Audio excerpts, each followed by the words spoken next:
Hi everyone, and welcome to week 15 of Poppa's Picks, brought to you by FantasyDonks.com, your one-stop shop for everything you need to know to start playing daily fantasy football. I'm Sean Big Poppa Williams, and like usual, I'll be giving you my rundown on this week's plays for daily fantasy football. Like normal, we're going to be using the DraftKings Millionaire Maker as the basis for our recommendations this week.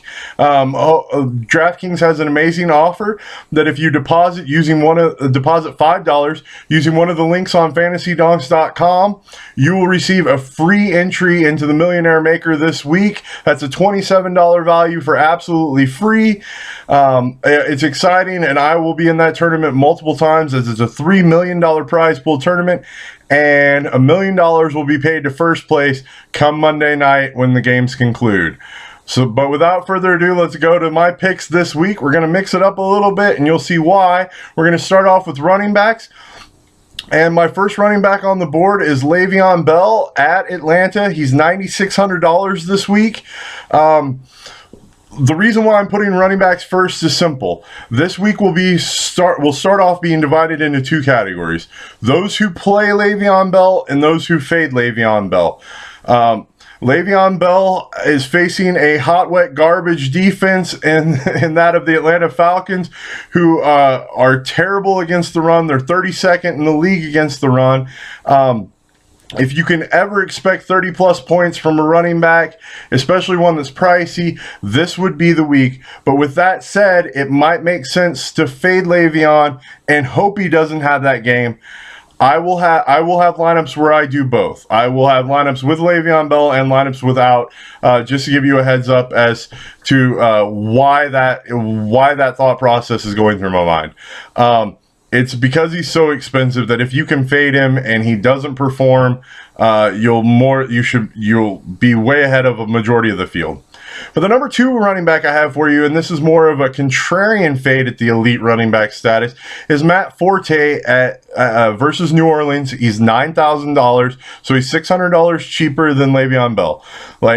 Because Forte is a bit cheaper, he'll make an interesting contrarian play for you this week for people that are trying to find a stud running back to help bolster their lineup. I think majority of the people will sacrifice on defense or another position to get that extra $600 and buy Bell. So if you think Forte is going to have the better week, I would play Forte at the discounted price tag, or even if you think he's going to have close to the same week, I would play Forte at the decreased price tag, just because that will separate you from the field, as majority of the people I think will be on Le'Veon Bell. That Saints defense is bottom 3 against the run. I think Forte makes a really interesting play. Now let's move on to more of the value plays, and we'll start off with my third running back, which is Joique Bell versus the Minnesota Vikings.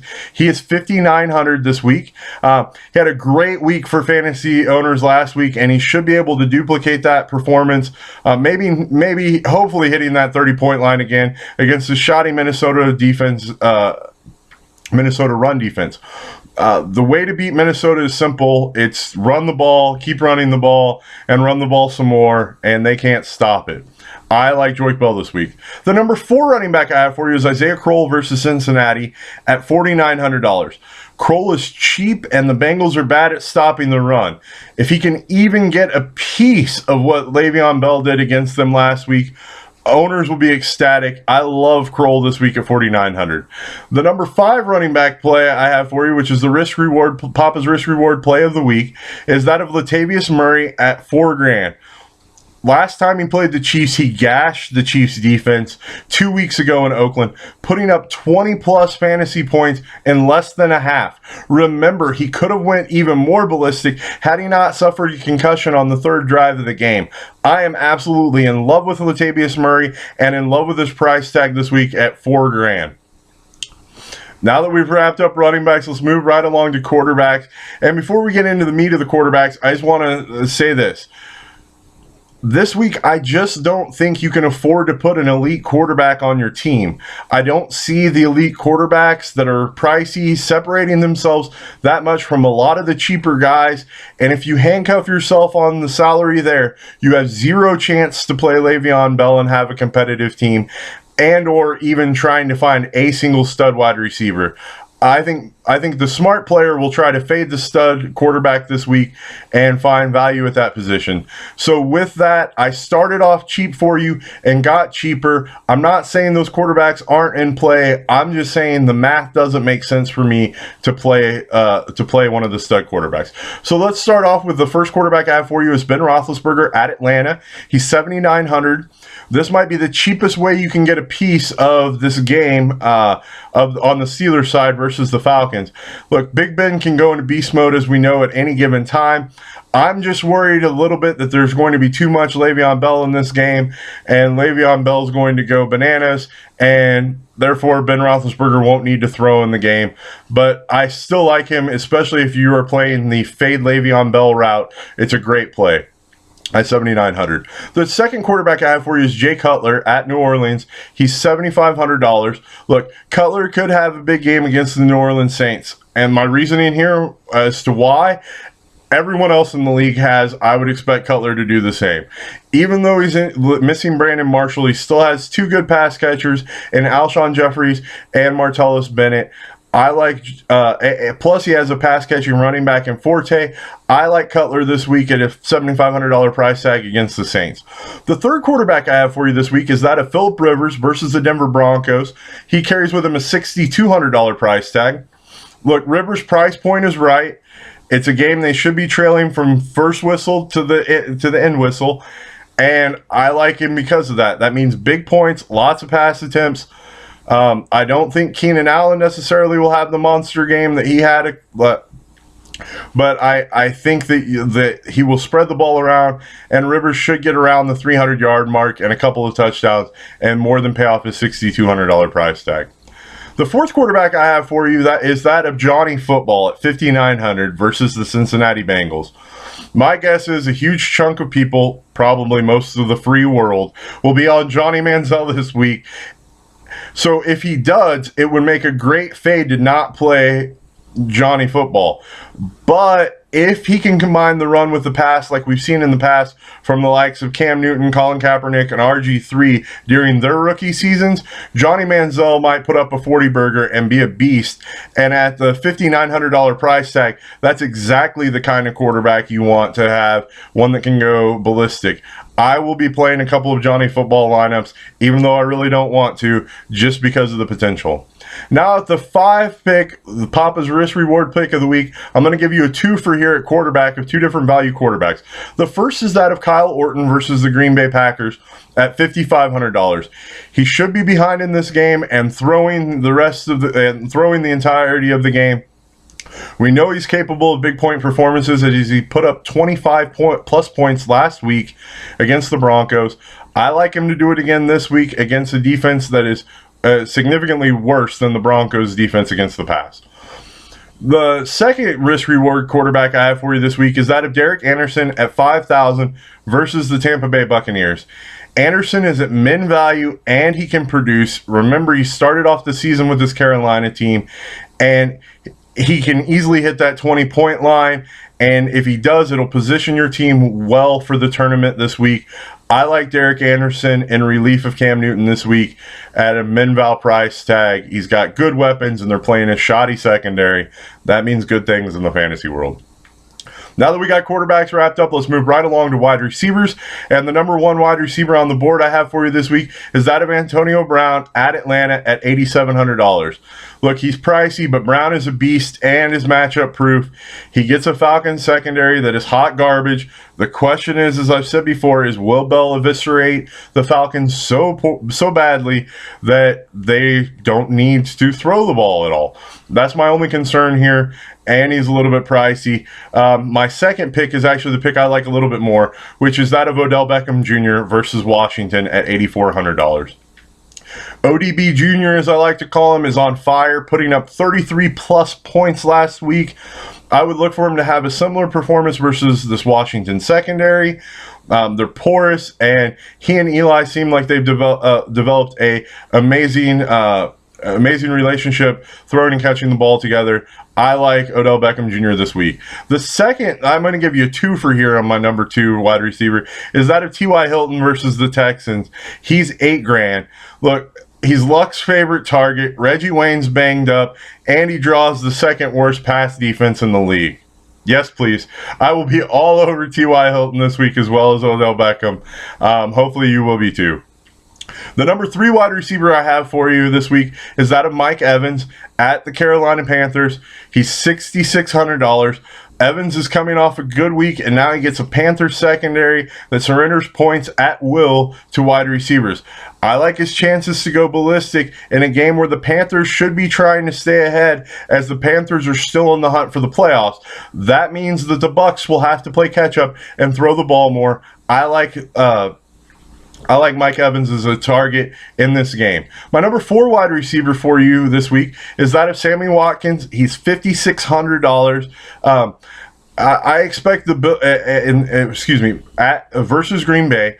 I expect the Bills to be behind, which means that Watkins should have a great day. He caught 7 balls for 127 yards last week against a better ranked secondary. I think that he'll go ballistic again this week, and you'll continue to see his trend go upwards.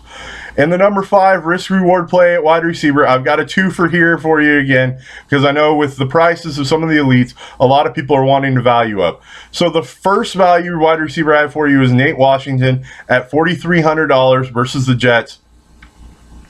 All the other wide receivers on the Titans team are injured, and the only other ball catcher other than Washington is Delanie Walker. And they get to porous Jets secondary, who's playing guys that were working at like high V earlier in the season. I like Washington, and you'll see later I like Walker as well this week. The number 2 risk-reward wide receiver I have for you is that of Marquise Lee. He's only $3,600, and he's at the Ravens. Lee in the past few weeks has quietly became the focal point of the Jags offense, and Lee could have a monster breakout game against the Ravens, who are the worst team in the NFL against the pass. I love Marquise Lee's matchup, and I more love the price tag at $3,600. It allows you to do a lot of sexy things with your lineup this week. I will be playing Marquise Lee several times. Now that we've got wide receivers wrapped up, let's move right along to the tight end section of Poppa's picks. The number 1 tight end on the board should surprise no one. It's the Gronky Kong at $7,600 versus the Miami Dolphins. It's Gronk. It's a bad matchup on paper, but it's a Gronk. He's matchup proof, and I would expect the usual 20-point-ish game out of Gronk. I think a lot of people this week are going to try to save money at the tight end position to stud up at wide receiver or running back. With that said, Gronk, if he goes ballistic, makes a great play here because, like I said, majority of the field probably won't be on him. The number 2 tight end I have for you this week is Greg Olsen at $5,400 versus the Tampa Bay Buccaneers. Olsen does well with Anderson. Olsen does well with anybody, but he does really well with Anderson. And last time he and Anderson were playing the Tampa Bay Bucs earlier in the season, Olsen went 8 for 83 yards and a touchdown. I like him to have a similar performance this week, maybe even go higher, and at a $5,400 price tag, that's just what you are looking for. The number 3 tight end I have for you this week is that of Travis Kelce. We're going to give you a 2 for on the number 3 line. And the first is Travis Kelce versus the Raiders.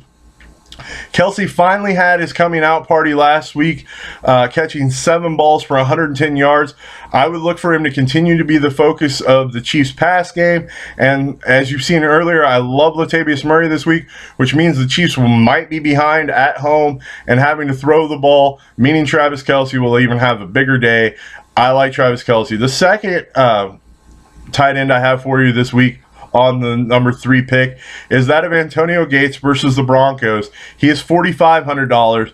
Gates had a decent week last week, but if he could just get in the end zone or catch a couple more of the targets that he got thrown his way, he would have had a monster.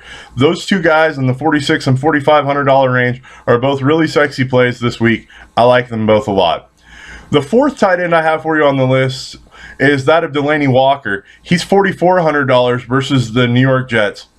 Walker's coming off a poor performance last week, but I would look for him to bounce back this week. After all, he did see 10 targets last week. They just weren't able to sync up. I think Walker can get back on track, throwing to his favorite target in Delanie Walker, and at $4,500, it should pay off nicely. Now let's move on to the risk reward play at tight end, and I've got a twofer here for you as well because they're value. And the first is Larry Donald versus Washington at $3,800. Look, Donnell's lines haven't been bad the past couple of weeks. He just has failed to find the end zone. If somehow he can get in the end zone, he'll make a great play and more than pay off his price tag. I like Larry Donald this week. I think he can find the end zone against the Washington team. The second value tight end I have for you at the risk reward level is that of Zach Ertz at $3,200 versus the Dallas Cowboys.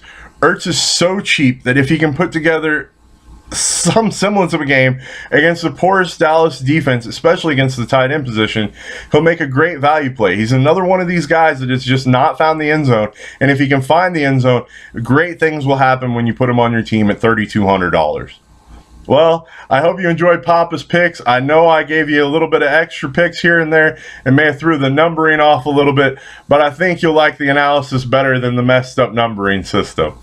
I hope you have a great week. I hope you get involved, and if you're not playing daily fantasy football, I hope you click on one of those links on fantasydonks.com, deposit $5 and get a free shot at the Millionaire Maker, because nothing would be greater than Monday night when the games conclude knowing that you are a fantasy football millionaire.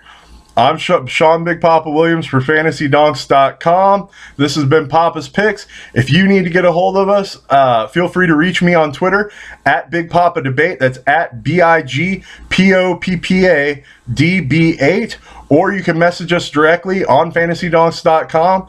Have a great day and good luck to everybody out there in week 15. Let's take home $1 million.